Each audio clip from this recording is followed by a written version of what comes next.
texto, que es del versículo 41 hasta el 48. Quiero contarles que hace años tuvimos la oportunidad de hacer un viaje y visitar la Torre de Londres. La Torre de Londres es un museo realmente. Entre otras cosas, tiene unos salones enormes, muy grandes, con colecciones, varias colecciones de armas. Había unos lugares, unos estantes con sables, por ejemplo, ¿no? De diferentes épocas, de diferentes tipos, miles de ellos, en orden, la mayoría bien bonitos, ¿no? No tan grande, pero Alfredo también tiene una colección así, ¿no? De sables, sí, muy interesante.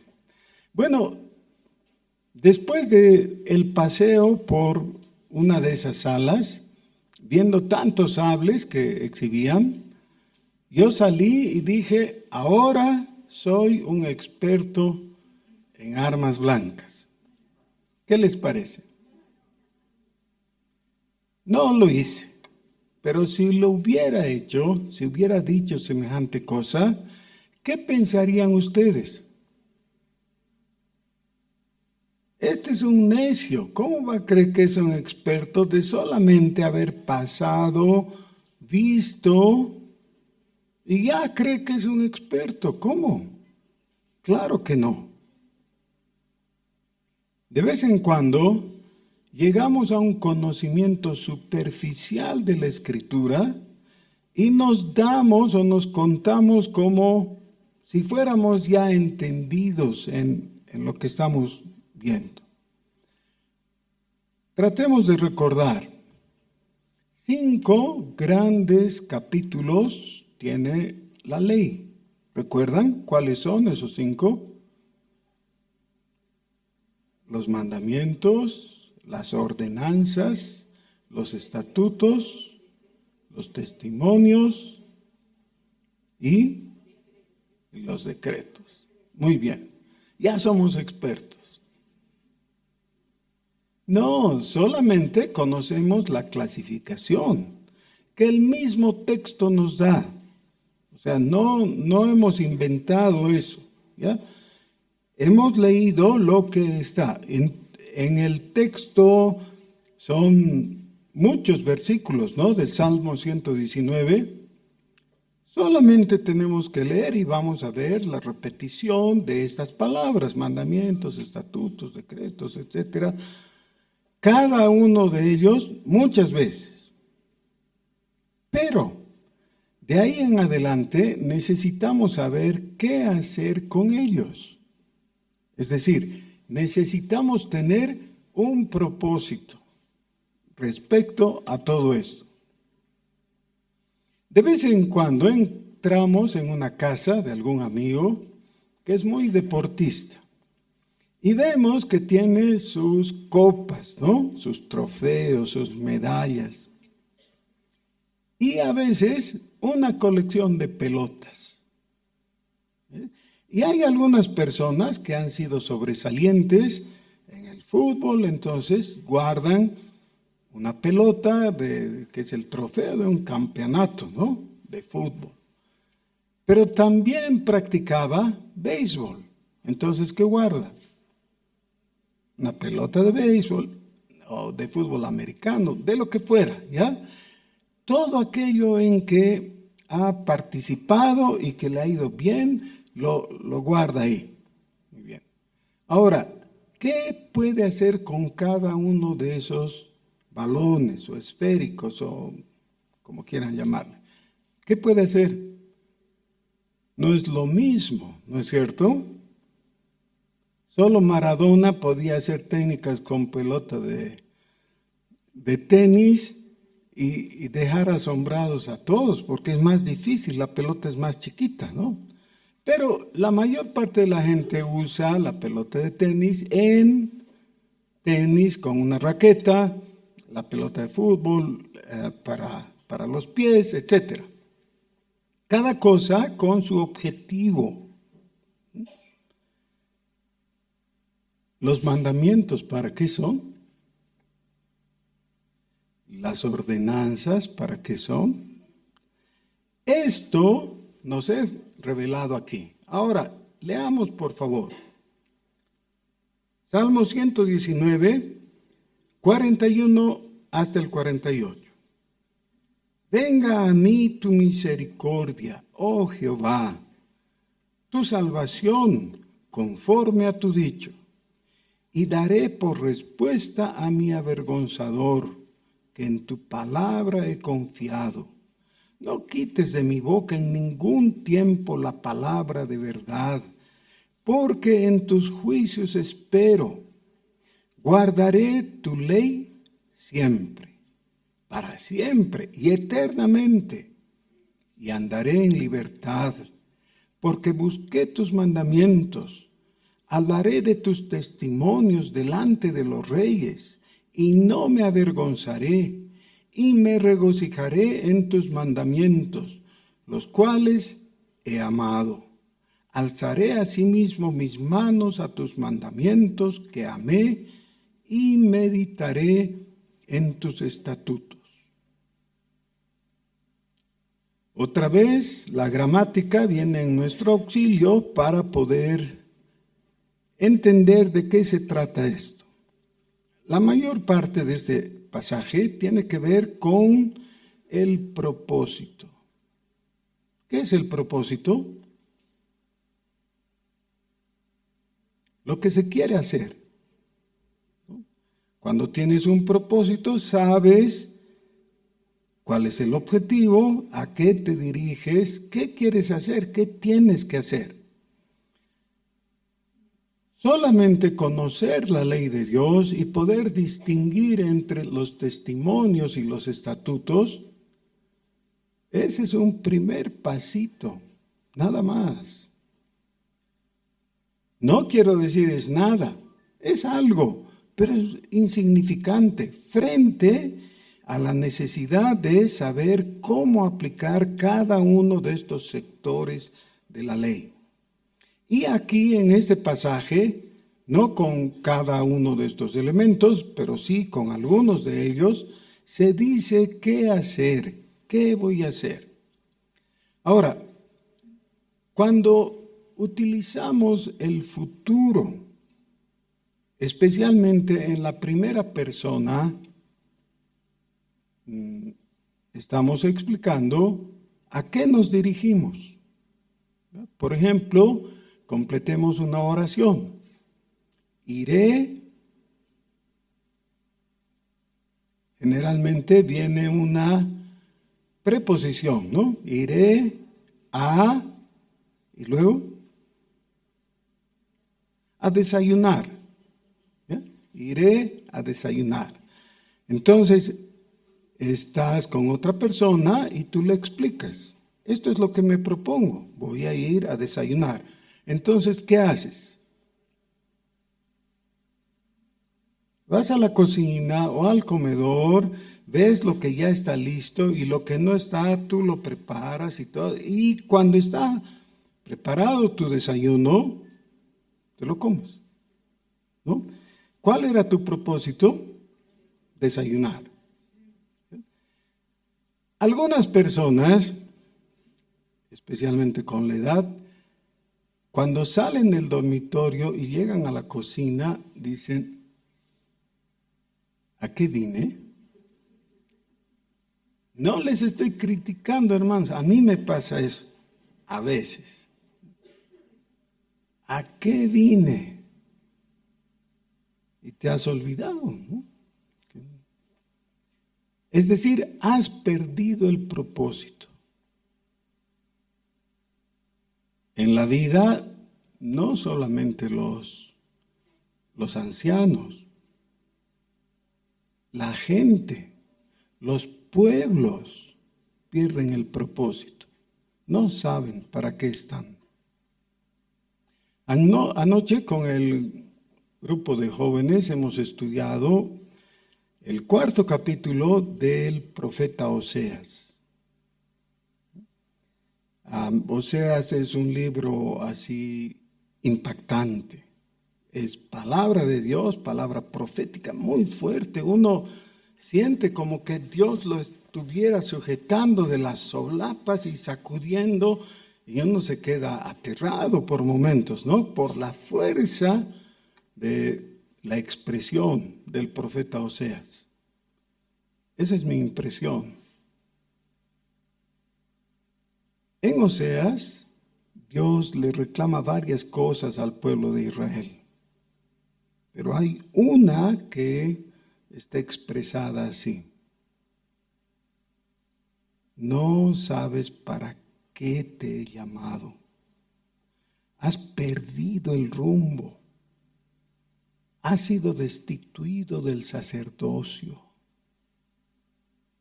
Ahora, este asunto es sumamente importante porque en Éxodo capítulo 19, Dios le dice a Israel: mira, yo te he sacado de Egipto y te he traído hasta aquí y te he tratado bien, te he provisto de todo. Ahora necesitas recordar esto: yo soy Dios, el que te saqué de Egipto. Tú eres mi pueblo. ¿Es confuso eso? Otra vez, yo soy Dios, tú eres mi pueblo. ¿Dónde podríamos equivocarnos?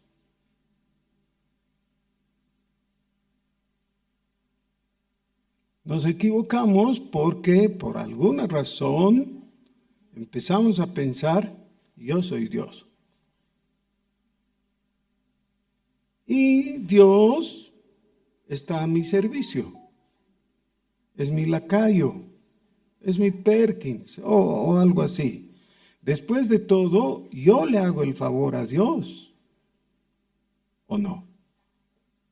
No, no lo expresamos tan feo, claro, lo disimulamos, lo decimos, lo planteamos en forma solapada, pero en el fondo de todo, eso es lo que llegamos a pensar. Y por eso nos indignamos cuando Dios no cumple lo que le ordenamos. Le decimos: Dios, así tienen que ser las cosas. ¿Sí? Mejor me das gusto o me voy a enfadar. Cuidado. ¿No es verdad? Sí. Entonces, en Éxodo capítulo 19, Dios le dice al pueblo: yo soy Dios. Yo te he creado y te he rescatado. Te he traído hasta aquí. Y ahora tú vas a recibir un montón de privilegios. Vas a ser mi especial tesoro. Vas a ser una nación santa, un pueblo redimido. Y vas a ser el sacerdocio real. Eso ni podemos entender nosotros, a no ser que lo estudiemos, ¿no? Que leamos la Biblia en globo. ¿Qué es eso de sacerdocio real? ¿Qué será? Le está diciendo: tú vas a mediar ante mí por todos, porque eso es lo que hace el sacerdote, ¿no es cierto? Es el que habla con Dios de parte del hombre. Pero no vas a ser un sacerdote, o no vas a ser una multitud de sacerdotes. No, vas a ser sacerdocio real. ¿Eh? Reyes y sacerdotes. ¡Qué privilegio! Incomprensible en su profundidad, en su grandeza. Bueno, Oseas vivió por el siglo VIII antes de Cristo, ¿no? Moisés registra las palabras de Dios en el llamamiento de Éxodo 19, 1450 años antes de Cristo. O sea, de 1450 hasta 700 y pico años, hay mucho tiempo, ¿no? Siglos han pasado. Y entonces Dios le habla a su pueblo y le dice, no has cumplido, has fallado, has hecho exactamente lo contrario a aquello para lo que te he llamado. Has perdido el propósito. ¿Para qué tener un pueblo de desobedientes, de desleales? Una de las quejas es, en ti no hay verdad, ni misericordia, ni conocimiento de Dios. Qué triste, qué triste.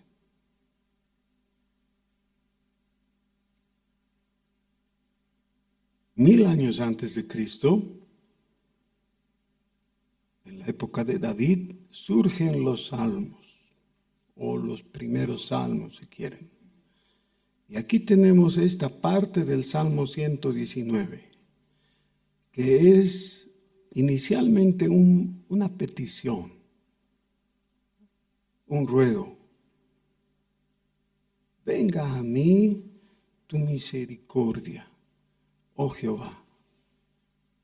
Venga a mí tu misericordia, oh Jehová. Hermanos, no se sientan obligados, pero los que quieran decir conmigo esta corta oración, acompáñenme. Para hacerlo unánimemente, leemos el Salmo 119, versículo 41. Junto conmigo, ¿ya? Salmo 119, 41. Venga a mí tu misericordia, oh Jehová.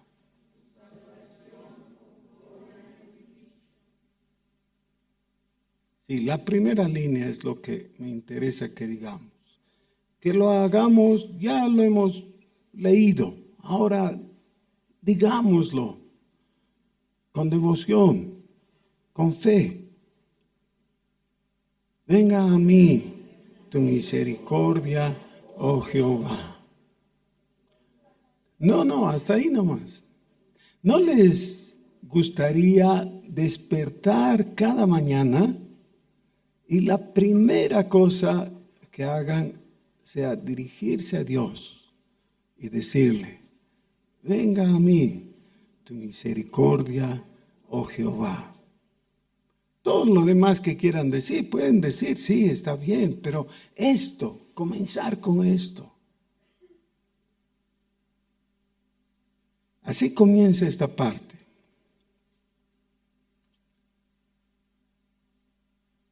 Versículo 42.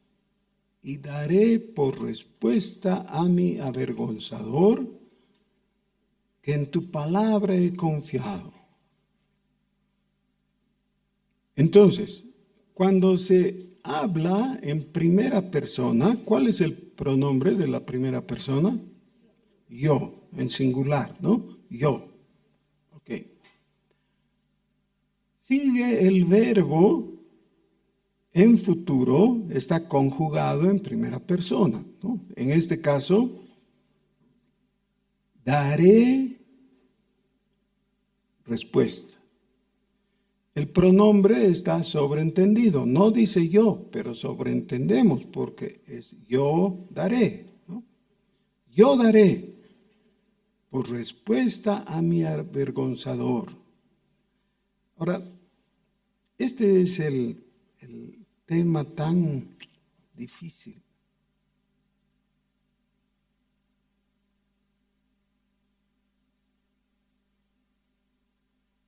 La vida para mucha gente es un valle de lágrimas. Y de vez en cuando nos sorprendemos, decimos, si todos lloran, pero yo estoy bien, me va bien, hago lo que tengo que hacer, cumplo con lo que necesito lograr y todo, me va bien. ¿Por qué? ¿Por qué me va bien? Señor, envíame tribulación, porque si no, ¿cómo? ¿Ah? ¿Qué les parece? Todavía no conozco a alguien que ore pidiendo tribulación o sufrimiento o contradicciones en la vida, ¿no? Señor, que me vaya mal. Es absurdo, ¿no? ¿Qué pedimos? Pedimos misericordia. Ahora, cuando pedimos misericordia, estamos reconociendo que el sujeto al otorgar misericordia es Dios. Por eso dice, oh Jehová, dame tu misericordia, oh Jehová. De ninguna manera podríamos nosotros decir, Dios mío, puedes esperar un poquito, ya te voy a dar misericordia. ¿Sí les parece? Es una locura, ¿no ve? Que el hombre quiera dar misericordia, otorgar misericordia a Dios, no le viene, no tiene sentido. En cuanto a la misericordia, eso solamente puede ser desde Dios hasta nosotros. Así que tiene sentido que le pidamos, Dios mío, dame misericordia. Que venga a mí tu misericordia. O sea, que tu salvación me llegue conforme a tu dicho. Y entonces voy a poder hacer algo. Ya voy a hacer algo. Ese es el propósito, ¿no? Dice, daré por respuesta a mi avergonzador. Cuando hay un avergonzador, sea personal o no sea, a veces es la vida nomás. ¿Cuándo? Cuando acudes a la oficina donde has presentado tu currículum y has solicitado trabajo y te dicen, ah, sí, está bien, nosotros lo llamamos, no se preocupe. Y tú sabes, no me van a llamar. Es la forma de tratar, no quieren tratarte mal, no quieren decirte que eres insuficiente, no quieren pasar el mal rato, así que ya nosotros lo llamamos, ya no hinche, no venga, no sé. Y no habría mucho problema si no fuera la vez número 18 que has ido, ¿no? Y has buscado, y has preguntado, y has recordado que tienes un compadre en tal lugar, y le has dicho, compadre, ¿qué tal? Y él te dice, ¿sabes qué? Estoy muy ocupadito, disculpa, otro día hablamos, ¿ya? Y no pasa. Y entonces puede ser una persona de carne y hueso, o puede ser simplemente la circunstancia que te dice fracasado. Los gringos tienen una forma antipática, ¿no? Hacen una L, loser quiere decir, perdedor. ¿Y qué te queda? Tragar saliva. Más grave todavía es cuando se trata de amores, ¿no? Y entonces estás tan entusiasmado y todo, y la fulanita te da galleta. Ya no se dice así, ¿no? Los jóvenes no entienden qué significa, pero te dice, no quiero. O situaciones así de cualquier tipo en la vida. Están llamando para conformar el equipo seleccionado y tú estás seguro que te van a llamar. Y no te llaman.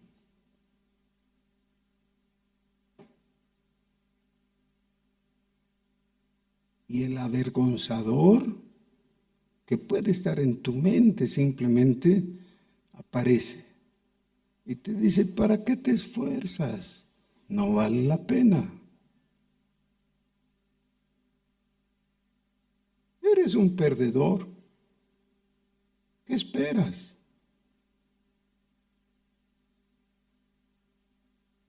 Miren, muchas veces la gente piensa, bueno, si yo tuviera la plata que tiene ese, o si yo fuera tan guapo como es ese otro, o entonces no habría problema, todo me iría bien. ¿Creen que es así? ¿Saben qué? Estadísticamente, los bellos son los que más se suicidan. Es decir, hay un porcentaje mayor de personas bellas que se suicidan.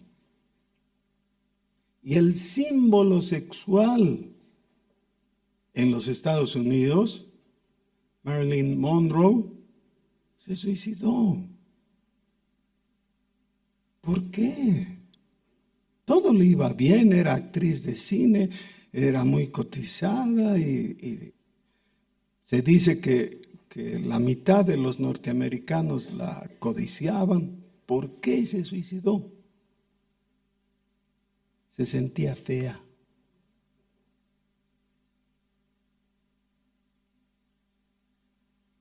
Es decir, la voz del avergonzador que estaba en su mente fue más poderosa. Pero ¿qué está diciendo el salmista? El salmista está poniendo las cosas en su lugar. En nuestra mente, en nuestro mundo interior, las cosas pueden estar muy desordenadas. Pero cuando se ponen en su lugar, cuando como primer paso miras hacia arriba, a los cielos, y dices las primeras palabras del Padre Nuestro. ¿Qué dice el Señor Jesús? ¿Qué nos enseña? Padre Nuestro que estás en los cielos. Eso es. Con eso ya has sacudido la alfombra y todo se va a su lugar, porque Dios está en su trono, tú estás en la tierra, pero sabes que te está escuchando. Dios está en el lugar de Dios, no tú, Dios. Padre nuestro que estás en los cielos. Por favor, haz que tu misericordia llegue a mí. Eso está diciendo. Entonces, si eso está hecho, si tu misericordia me alcanza, si tu salvación se cumple en mí como tú lo has dicho, entonces esa vocecita de mi avergonzador no va a poder. Lo voy a mandar a freír espárragos. Me puede decir loser, me puede decir lo que sea, y yo le voy a decir, nada, Señor. Jehová ha tenido misericordia de mí. Su salvación me ha alcanzado. ¿Qué es lo que le va a contestar al avergonzador? Le va a decir que en la palabra de Dios he confiado. Ahora vean otra vez los tiempos. ¿Ya? Que en tu palabra he confiado. ¿Qué tiempo es? Pretérito perfecto. O sea, el pasado, una acción completa. He confiado. Sobre esa base, puedo decir, daré futuro como propósito, respuesta a mi avergonzador. ¿Por qué hay gente que no puede dar respuesta a su avergonzador? Porque no conoce la respuesta. Claro, Hay una profesión muy interesante que es de instrumentista. Él o la instrumentista aprende a asistir al cirujano en las operaciones, ¿no? Seguramente han visto en una película, los que no son médicos, ¿no? Y los que son, seguramente han visto directamente. El cirujano está operando y necesita algo. ¿Y qué hace? Extiende las manos. Y hay instrumentistas que han trabajado mucho tiempo con el médico, ya se conocen. Ni siquiera tiene que decirle pinzas o tenazas o bisturí, no, extiende la mano. Y el instrumentista o le lee la mente. Parece, no es verdad, pero sabe qué está queriendo y le da. ¿Ya? ¿Qué tal si el cirujano dice pinzas? Y se acerca la instrumentista y a la orejita le dice, disculpe doctor, ¿qué son pinzas? ¿Qué tal?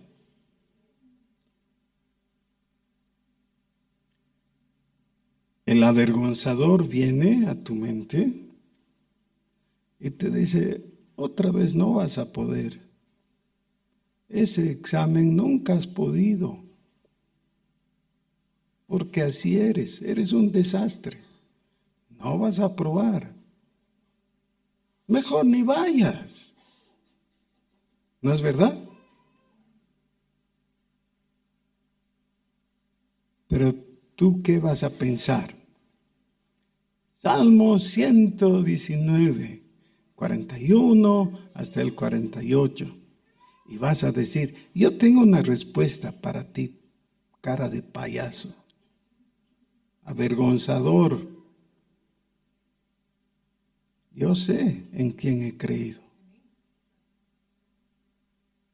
Yo conozco las pinzas. Versículo 43. Dice, no quites de mi boca en ningún tiempo la palabra de verdad, porque en tus juicios espero. La palabra juicio, que generalmente se usa en singular, a veces viene en plural, siempre tiene que ver con algo que nosotros no entendemos, porque generalmente nosotros pensamos en un juicio como un evento, ¿no? Algo que sucede, es un conflicto que tienen dos personas y el uno le entabla juicio al otro y entonces se pelean. Ya, eso no es en la Biblia, juicio. A no ser el juicio del gran trono blanco, ¿no? Que va a ocurrir al final de los tiempos. Pero cuando habla de juicio, y especialmente cuando esa palabra juicio acompaña a la palabra justicia, sobre todo en los libros proféticos, quiere decir el discernimiento entre el bien y el mal. Ahora, este es el asunto. El ser humano con la vida empieza a confundir las cosas. Generalmente los más jóvenes, por eso el Señor Jesús dice que nos hagamos como niños, ¿no? Pueden ver las cosas nítidamente. Cuando va pasando el tiempo y cuando dejamos que el avergonzador y otros demonios vengan y nos hablen a la mente, empezamos a ver las cosas grises. Ya no podemos distinguir entre el bien y el mal. No estoy hablando entre aquello que está en el extremo, estoy hablando en aquellas cosas que están muy cerca a esa línea que ni sabemos dónde está la línea, hasta dónde se puede, qué está bien, qué le agrada a Dios, qué. Y por razones sociales empezamos a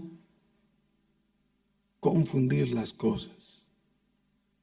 Llegamos a pensar que después de todo, quizás no está tan mal. Quizás un poquito de coima, después de todo, sirva, ¿no?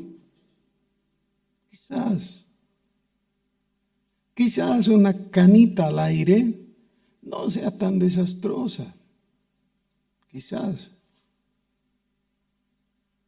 Y cuando perdemos la capacidad de distinguir entre el bien y el mal, hemos perdido el juicio. A la larga, eso nos va a llevar a la locura. Por eso de los locos se habla, ha perdido el juicio. Ya no puede distinguir. Se comienza con la imposibilidad de distinguir entre el bien y el mal. Eso es. Pero ¿qué es lo que hay que hacer entonces?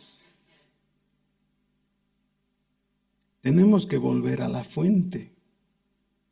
Tenemos que volver a aquel que nunca se confunde, que es Dios.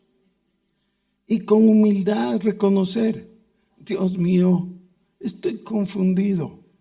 Yo no sé si esto está bien o está mal. Te ruego que tú me digas, que me indiques. Muchas veces he oído personas pidiendo misericordia, pero la aplicación de la misericordia es de acuerdo a su gusto.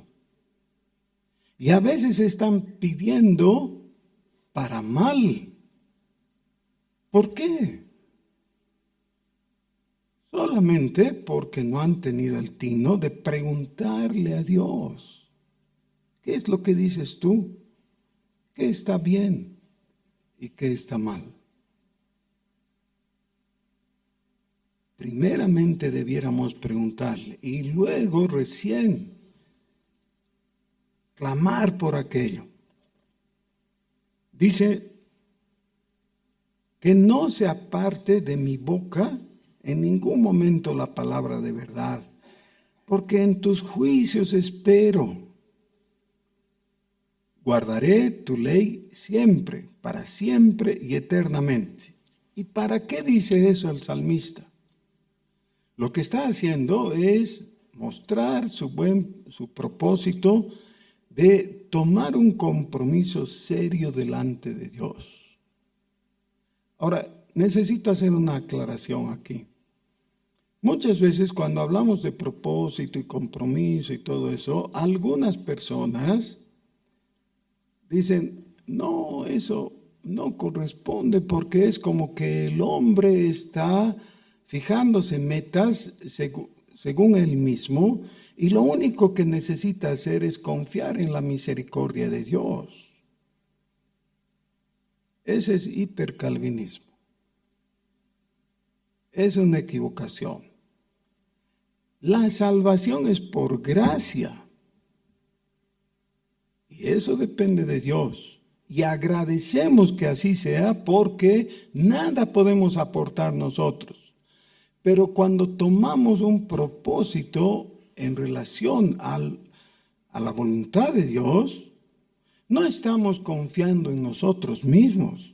Estamos confiando en su misericordia. Por eso esta porción comienza con la misericordia.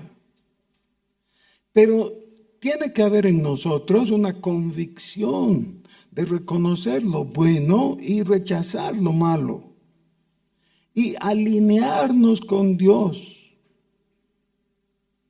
Cuando estamos en la misma línea de Dios, entonces estamos en acierto. Miren lo que dice, guardaré tu ley siempre. Ahora, cuando digo guardaré tu ley siempre, ¿creo que puedo guardarla? No, no creo. Yo sé que no puedo. Pero puedo en el poder de Dios. Si Dios me sostiene, entonces puedo. Si Dios me muestra, entonces puedo acertar. Dependo de Dios, pero tengo que volcar mi voluntad para obedecer a Dios. Guardaré tu ley siempre y andaré en libertad. Ahora, esto parece una contradicción, ¿no es cierto? Si guardo la ley, es decir, guardo la voluntad de Dios, ya no hago mi voluntad. Entonces, ¿soy libre o no? El que siempre hace lo que otro dice, ¿es libre? No, pues, es esclavo. Sí, pero ese es el secreto de la vida cristiana. El secreto de la vida cristiana es de poner nuestra voluntad para hacer la voluntad de Dios y entonces reconocer la libertad. Miren qué interesante. En el mundo de la física se puede reconocer esto en algunos aspectos. Por ejemplo, un tren.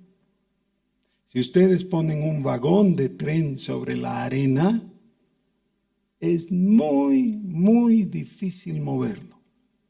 Muy difícil. Se necesita una máquina especial que tenga mucha fuerza y logre moverlo a través de la arena. Si lo pones sobre los rieles, ¿qué pasa con el vagón?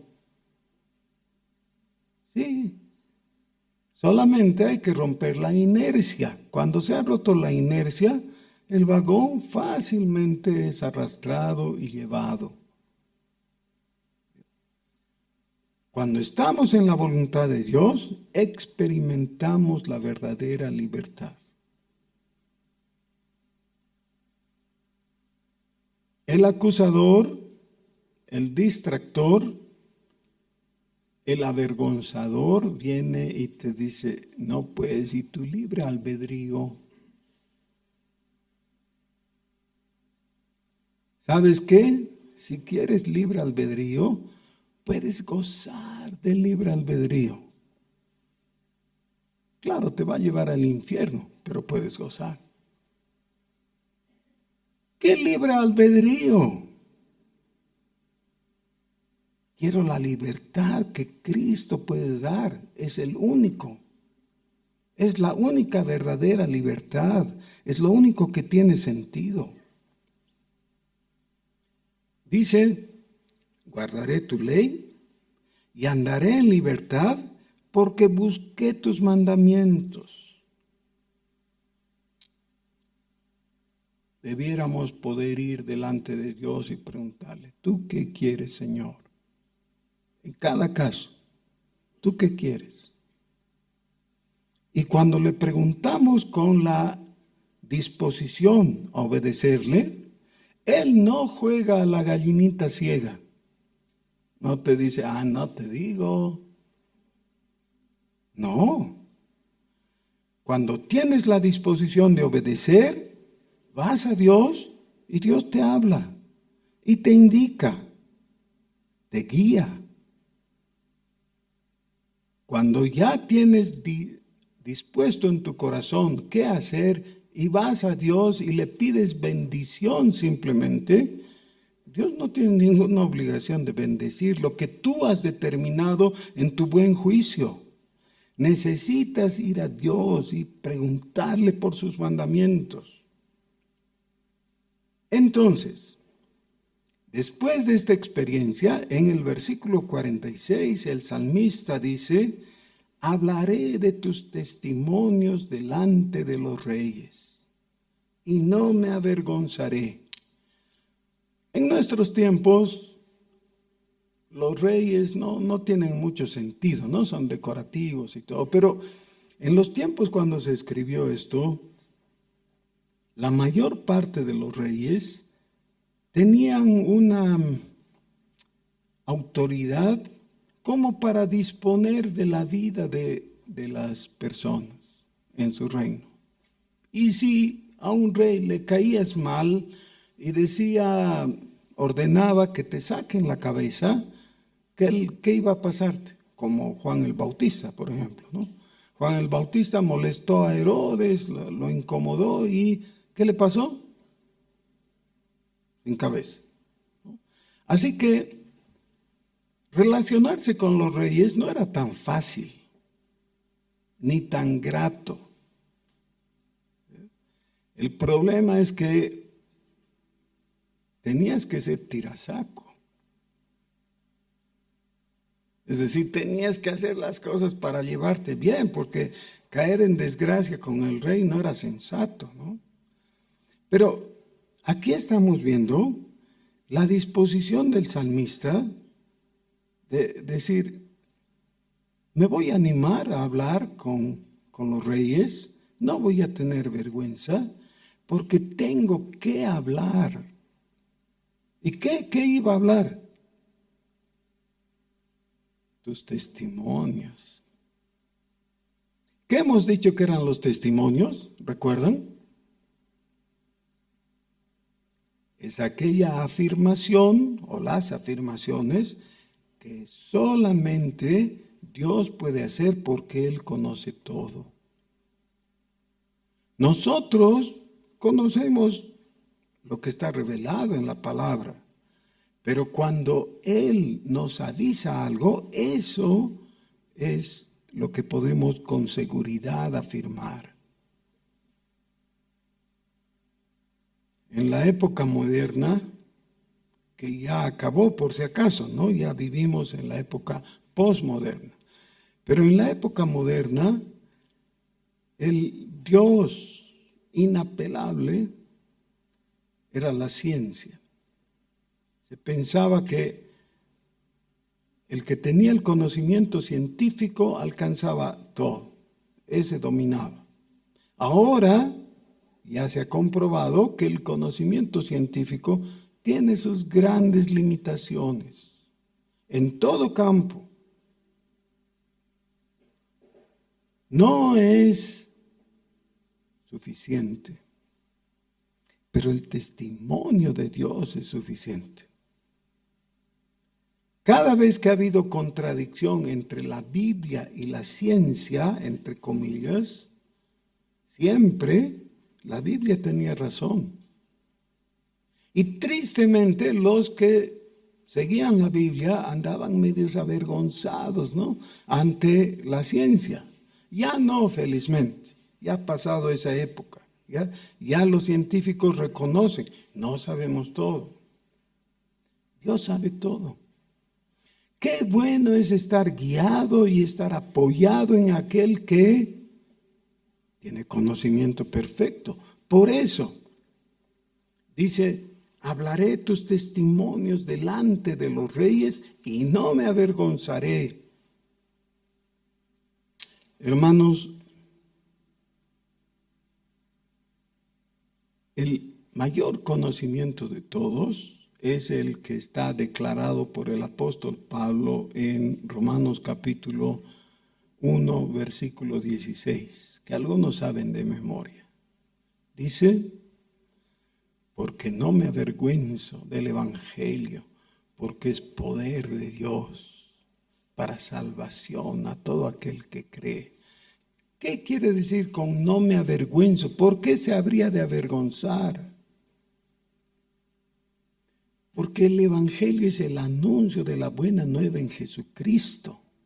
Y si en algún caso viéramos que Dios hace una publicación en el periódico, ya dice, a quien corresponda, o a la opinión pública o algo, dice, firmado Dios, tengo que reconocer que he querido salvar al fulanito y no se ha dejado.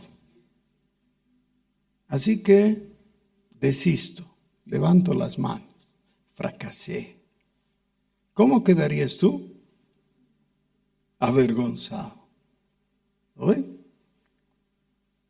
Lo estoy poniendo con ironía, claro, eso no va a ocurrir, no puede ocurrir. Pero no puede ocurrir fundamentalmente porque Dios no falla. Él es todopoderoso. A lo que se comprometió va a cumplir y va a cumplir perfectamente. No me avergüenzo del Evangelio, dice el apóstol Pablo. Y el salmista, ¿qué dice? No me avergonzaré. ¿De qué? De tus testimonios. De vez en cuando escuchamos gente que habla de la creación y se refiere al relato de Génesis 1 como si se tratara de una leyenda. Una tradición que, bueno, es una tradición hebrea, pero ¿cómo pues Dios en 7 días va a crear todo? ¿Cómo? ¿Saben qué? La pregunta en realidad es, ¿creó Dios todo o no? Si reconocemos que Dios creó todo, ¿qué dificultad que sea en 7 días o en 6 días? ¿Qué dificultad? No estamos hablando de alguien que es todopoderoso. ¿Cómo sabemos eso? Por sus testimonios. Y no nos avergüenza. Recordar los testimonios de Dios tiene que ver con recordar la información que solo Dios puede administrar. Me regocijaré en tus mandamientos, los cuales he amado. ¿Sabes? Cuando eres librado de un desastre por solamente haber obedecido la palabra de Dios, haber obedecido los mandamientos, ahí te das cuenta. Qué maravilloso es. Dios no se equivoca. Él me mandó a no hacer esto y no lo hice. ¿Y qué pasó?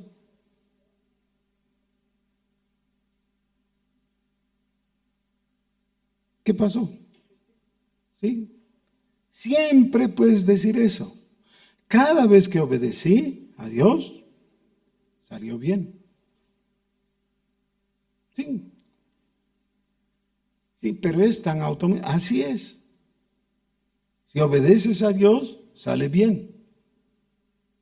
Cuando no obedeces, muchas veces sale mal. No todas las veces, porque Dios es tan lleno de misericordia. Pero, en general, puedes saber, desobedeces, te va mal. Obedeces, te va bien. ¿No es eso lo que les queremos enseñar a nuestros hijos?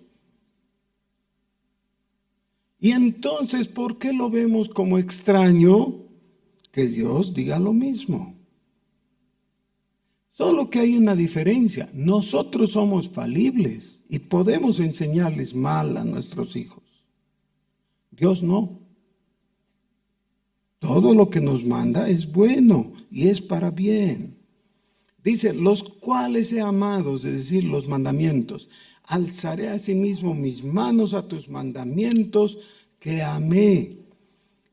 ¿Qué significa eso de alzar las manos?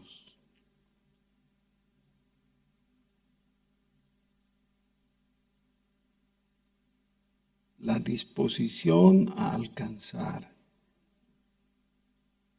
Y concluye con algo que tiene que ver con lo que hemos visto la semana pasada. Dice, y meditaré en tus estatutos. Cada vez que usa el verbo en futuro, en primera persona, está proponiendo, valga la redundancia, un propósito. ¿Qué voy a hacer? Meditaré en tus estatutos. Por favor, compártele a la persona de tu lado en qué estatuto vas a meditar esta semana. Y me temo que algunos ni van a saber cuáles son pues los estatutos, ¿no? ¿Qué estatutos hay? No pues, seamos serios. ¿En qué estatuto vas a meditar?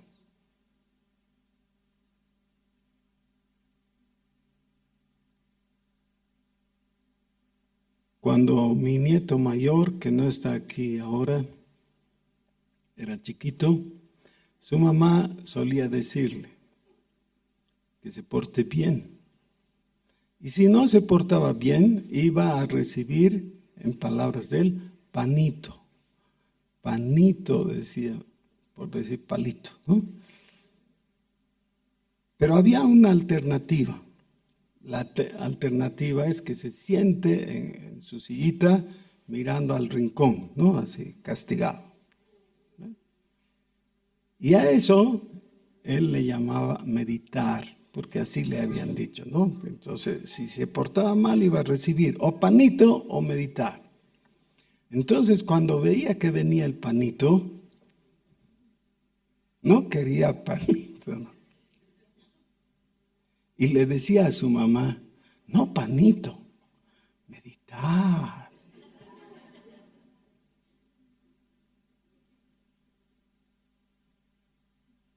Hermano querido, tú no eres mi nieto, ni eres nieto de Dios, eres su hijito. Pero todavía la ecuación sigue siendo la misma. ¿Meditar o panito? ¿Oramos?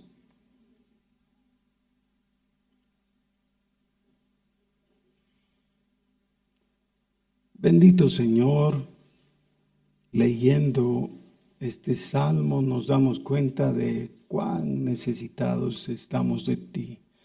Por eso venimos, Señor, al trono de tu gracia y con toda convicción te decimos, venga a mí tu misericordia, oh Jehová, en el nombre de Jesús. Amén.